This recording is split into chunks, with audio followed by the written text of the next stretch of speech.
Guys, may pahayag ang Iglesia ni Cristo, no, kung bakit nagkaroon ng ganitong biglaang rally sa EDSA, no. Ito guys, pakinggan nyo ang pahayag ng Iglesia. Ang statement na nais kong basahin ngayon sa mga nanonood sa atin. Narito po ang statement ng Iglesia ni Cristo. Hindi tutol ang Iglesia ni Cristo sa pagpapatupad ng batas. Pero tutol kami sa pagbaluktot sa batas.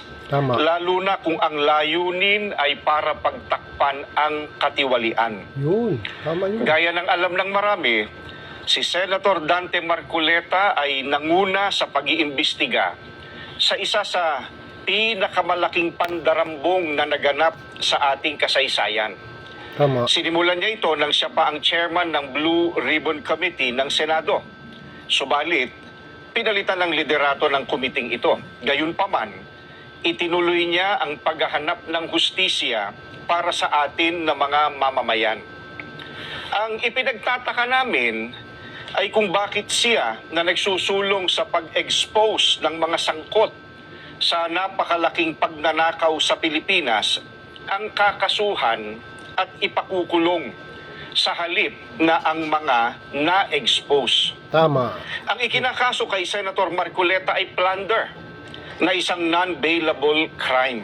Sa makatwid, ipakukulong siya at hindi pwedeng magpiyansa hanggang hindi natatapos ang pagliliti sa kanya. Sa madaling salita, ay hindi na niya maitutuloy ang paglalantad o pag-expose sa mga sangkot sa pandarambong na naganap. Pero, paanong naging plunder ang pagtanggap ng campaign donation o campaign contribution?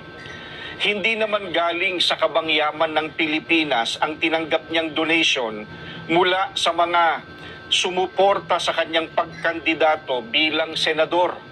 At mismong ang COMELEC ay naglabas na ng desisyon na walang krimen na naganap sa pagtanggap niya ng campaign donation. Sinusuportahan ng Iglesia ni Cristo ang itinataguyod ni Senator Marcoleta dahil ito rin ang posisyon namin. Nananawagan kami para sa transparency, accountability, justice, and peace. Kaya, nais naming iparinig sa mga kinauukulan na kahit ipakulong nila si Senator Marcoleta,